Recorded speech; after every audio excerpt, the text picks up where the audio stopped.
So when we talk about managing career nowadays, yeah, uh, especially when we have a recession, when we have economic downturn, when we have this COVID, a lot of people being unemployed, and it's actually shows that we cannot survive by only depending on one field only. I'm trying to say like this. My first degree is public administration. If I just focus to that degree, I will not become a lecturer nowadays. Yeah? I may be holding post in administrative department. In private company, might be holding a position as marketing manager, for example. If I base on my field as public administrative line of degree. But throughout the years, I found that my passion is not particularly on administrative job. My passion is more on the human interaction. Being an academician is actually considered as doing human interaction because I interact with other people, my student, you all, and so on. So what happened is career nowadays is flexible. Maybe one time you are working at hotel, yeah, as employees at the hotel, but at the other times you might work at other industries. So you must get prepared of all this because nowadays when we talk about career, it is a flexible. It is a flexible career, yeah. Not like traditional day like the old times when you have accounting degree, you will become accountant. No, there is no longer that era anymore. Yeah. So this is what the term reinvent career is all about. Yeah. So in organization as well, when we use that ideas, we bring that ideas to organization. When you enter the workforce, uh, of course you are hiring for particular position. For example, there is a vacancy for marketing position.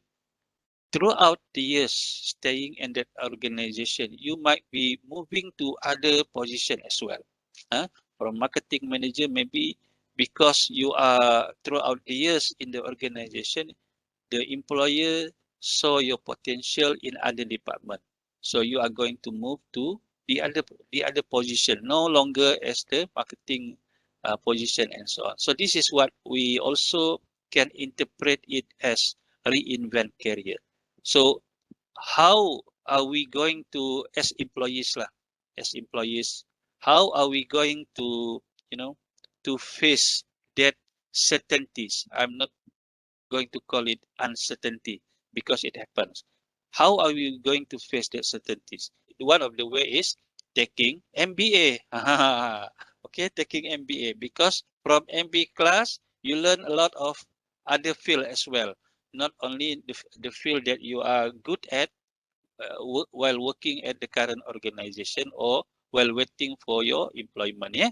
So when you took this MBA course, that is actually a brilliant idea.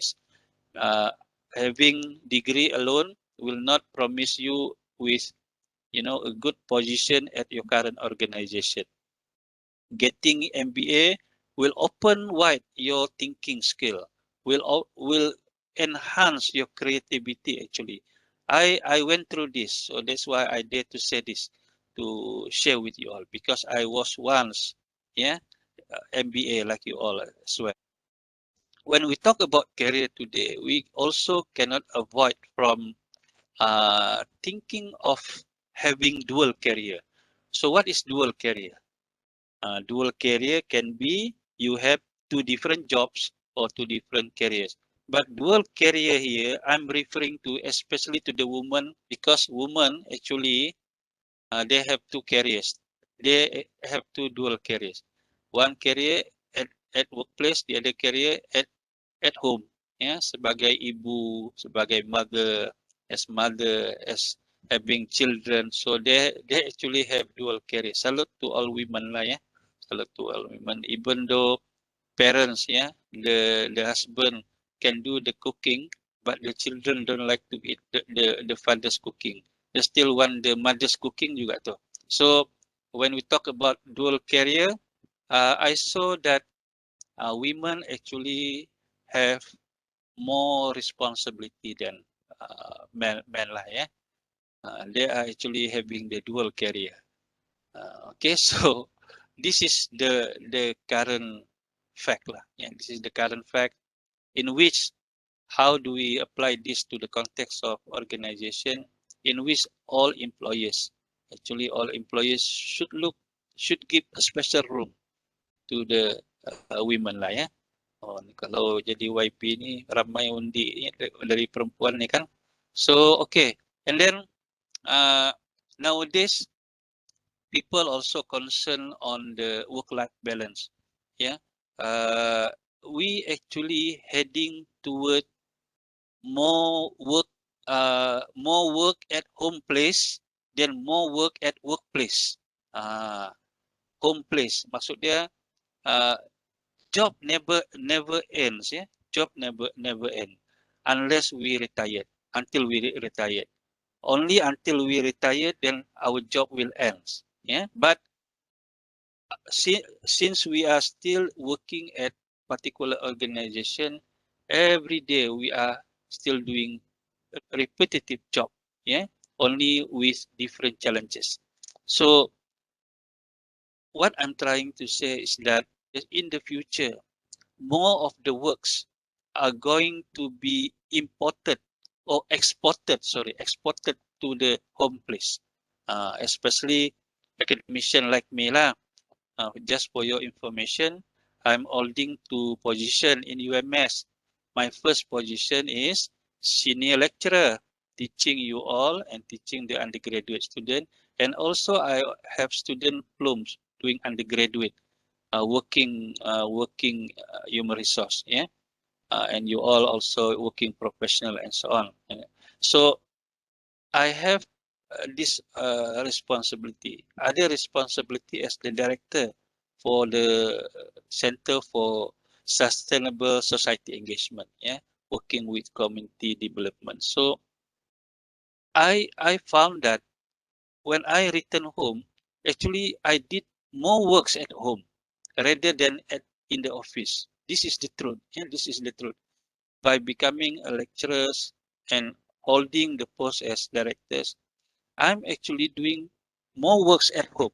So that is why I said that the current trend in the future, actually, office is merely a a socio, social interaction of platform only. But at the end of the day, most of the works are going to be done at home. I'm not going to stereotype everyone lah, but this is me. Because when in the office, most of my time I spend speaking, talking, motivating. But the real purpose work at home. Sometimes I sleep late at 3 o'clock in the morning, wake up 5:30 like that. And then that is my schedule. Yeah, so that's why just now I requested we started at 7:15 because I have something else to do just now. Yeah, so sorry for that. So work family balance. So this is the things that employers also need to look thoroughly. Don't simply punish the employees. Please look at their employees' perspective. Remember the ideas of employing human resource is for them to be in our organization for as long as possible. So we need to take care of them, yeah. And any works, yeah, any work, the minute we hire employees, actually there is a psychological contract exists between employer and employee. What is psychological contract? The psychological contract is unwritten document. We never uh, prepare a document which is called psychological contract. Psychological contract is a form of mindset. Mindset uh, saying that for the employer, The mindset is that I have to take care these employees because they are the people who are going to sustain the productivity of our company. This is the perspective of employers. In the perspective of employees, on the other hand, is I need to perform as good as possible because I have tasks to do in return to the in return to my employment to this organization for long term, for period of long term. So this is the two overlapping contract between employer and employees, which exist each time you sign in new employees.